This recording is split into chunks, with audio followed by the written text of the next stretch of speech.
Dave, I've been blocked on Twitter by Christine Pelosi and Mina Harris. Am I the real victim here? I think I'm not sure if that's legal what they're doing. Thank you. It's not going to be legal. Yeah. That's why Elon needs to take it over. So you can read Christine Pelosi's tweets. I've never been blocked by her. I think she did accuse me of being sexist one time, but I wasn't so sexist that I had to be blocked. Yeah, she tweeted, after the Supreme Court abortion ruling, she tweeted a bunch of stuff denouncing the left for not caring about the Supreme Court and abortion rights, and I just responded with the headline of Nancy Pelosi campaigning for Cuellar, and then she blocked me. Oh no, that's harassment. You're allowed to harass me by pointing out factual statements. I did the same thing. No one blocked me, but I mean, it was hard not to write about that when I was in Texas. Hey, does this contradict at all the message that they're sending as a party? The only reason it doesn't is that they assume most voters are not huge political junkies and don't know who Henry Cuellar is, which I think is correct. But if you pay attention, it doesn't make a lot of sense. Yeah. It's the kind of thing that I have to keep on telling my sort of like vote blue no matter who mom who like loves Pelosi. Like, no. And a lot of Democrats in California who like whose head kind of like their head like breaks a little bit when they have to decide between two Democrats. Who? Which we're going to talk about later on. But yeah, let's stick with that election. What do you feel like there was that reliance from say Clyburn or Pelosi that like no one, and especially not a lot of mainstream news outlets, sadly, were really going to test them on supporting an anti-choice A+ gun NRA rating candidate who's under investigation like Cuellar? They did get asked a lot. Really, every week the House is in session, which you're pointing out is not this coming week. She takes questions at a press conference. She got a question every week, and she was getting irritated by it. She actually, the last time she got a question about Cuellar, she's like, "Oh, I thought you were going to ask about the guns, not the." But she just kind of treated it like an obnoxious question that people kept asking when they all knew her answer, which is that she supports incumbents. She's friends with this not even personally, pro-life Democrat. And why you keep asking her about it? That's what her role as party leader. I mean, part of this is an idea among Democrats, which has not done a lot for them, that they're better off if they have a broad party and they don't really demand certain ideological concessions from members. Better if they have more members, because they used to have, it was more like 40 pro-life members of the caucus back when Obamacare passed. Remember, they had to add a rider to Obamacare to make do for all the pro-life members. They're down to almost nobody, but they're more committed to being the party of abortion rights, and this made no sense in that context. No. Can I ask, Dave? Do you think that question about the Democratic Party's willingness to like impose discipline around particular issues, do you think that breaks down sort of issue by issue, or is there like a broader commitment to not supporting primary challenges to incumbents? There is that commitment from Pelosi, but I mean, you can hack this. Obviously, you can hack this with money. The big story in Democratic primaries for the last 3 months since they've been happening is big PACs going against either challengers in open seats or supported by members of the conference, or it's going to be incumbents. I mean, you saw Rashida Tlaib is sort of the next target for a lot of these organizations. AIPAC, mainstream Democrats, Democratic Majority for Israel, I should say, which has a lot of this money sloshing around.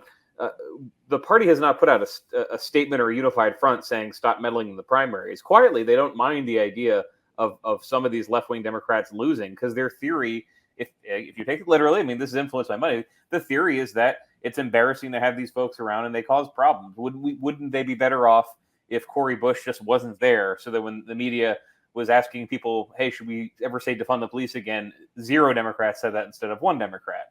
It's just a very messaging first view of politics. Also one that says how few people can we alienate, or how few people can we get against, get mobilized against us with money. The other thing that they're seeing right now is that they can't really control the money sloshing in. Nothing really changed the last 2 years in terms of the law, but the epiphany by people like Sam Bankman-Fried and these donors who have endless amounts of money that you can just put $5 million, $10 million in and change a race.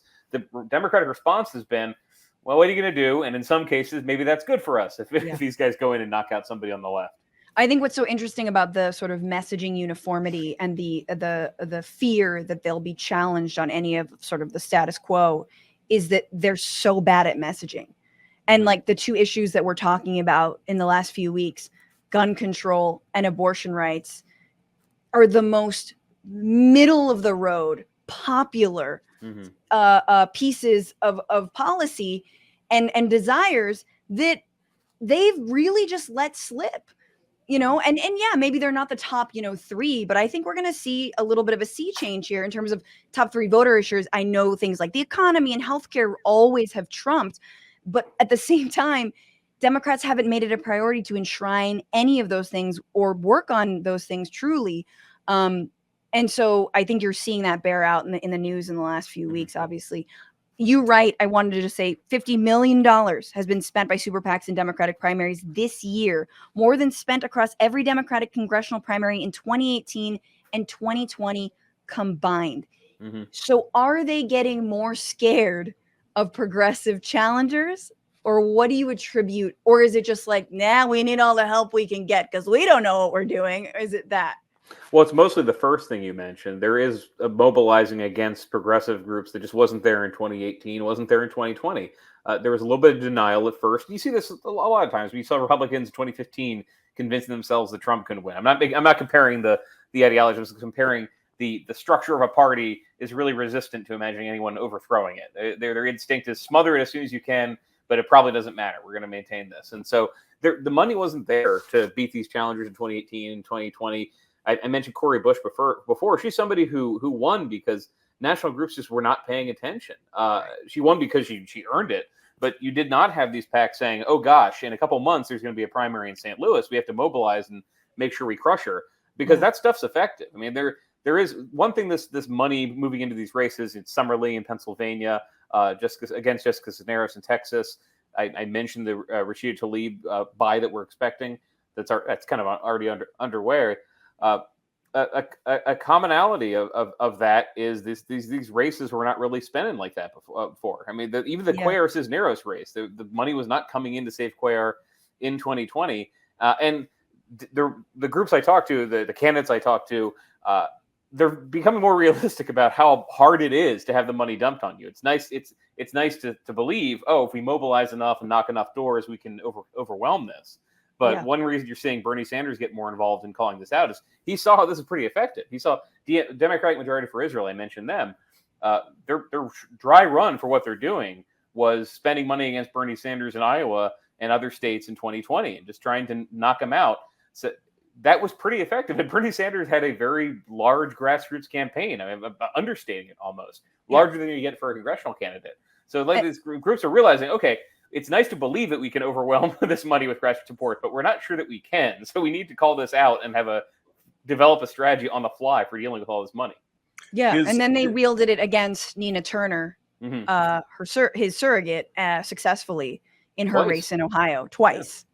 Yeah. I did just want to, Nato, before I go to you, I wanted to go to talk about some of these races, because despite the Democratic something majority for Israel, whatever it is, and AIPAC spending all their money against Summerlee, Summerlee won in Pennsylvania and beat Steve Irwin.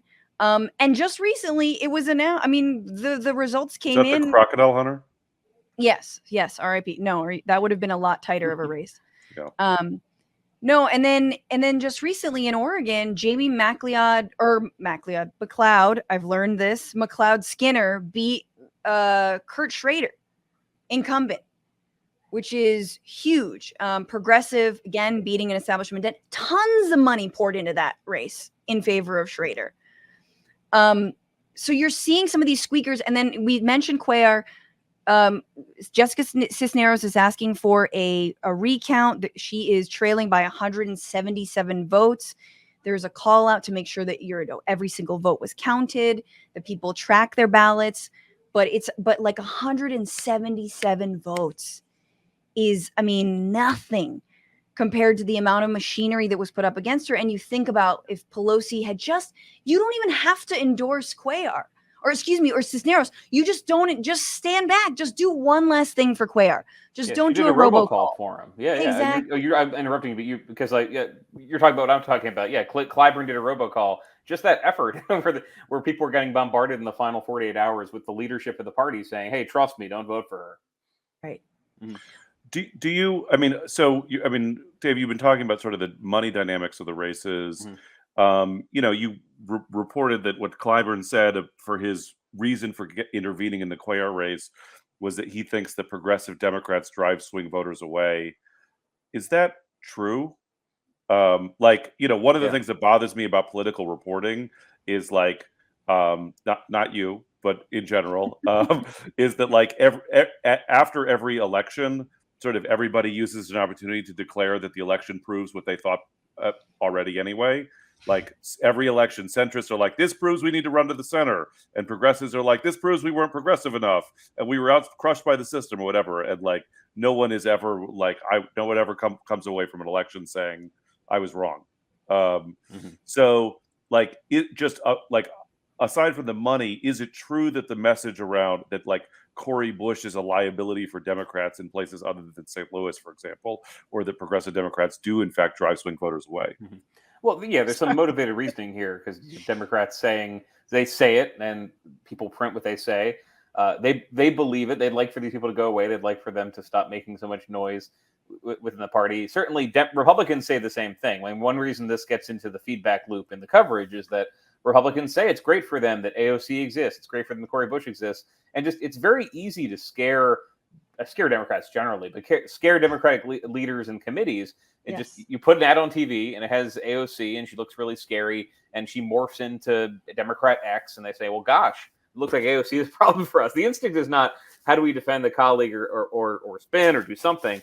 But why is this so damaging right now? Because the argument is it costs the Democrats a few seats in 2020.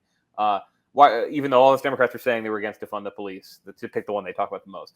Why is it hurting now? It's hurting now because just the party in power has not delivered on a lot of what it said, and the economy is in many ways bad. Yes. So they're looking for a lot of spin in order to have an economic message that I'm not quite sure what it is. They don't have a message that they want in place of this. They just want these folks to go away, and then TBD economic message will be happening instead of this. It's not how it works. I mean, there is ideological combat happening whether they like it or not. The message of the week I end up covering in politics is often defined by Republicans, and I do think where Democrats and the leadership feel helpless. If they feel like, okay, there's something going on where the left and the conservatives are throwing stuff at each other and we get caught in the middle, but they're really not doing anything to change that story by passing a bill, let's say, or doing one of the things that they promised that have been held up that would make people say, well, okay, for all that rhetoric, at least they delivered on paid family leave, or to name one of 100 things that are stuff. Yes. Yeah.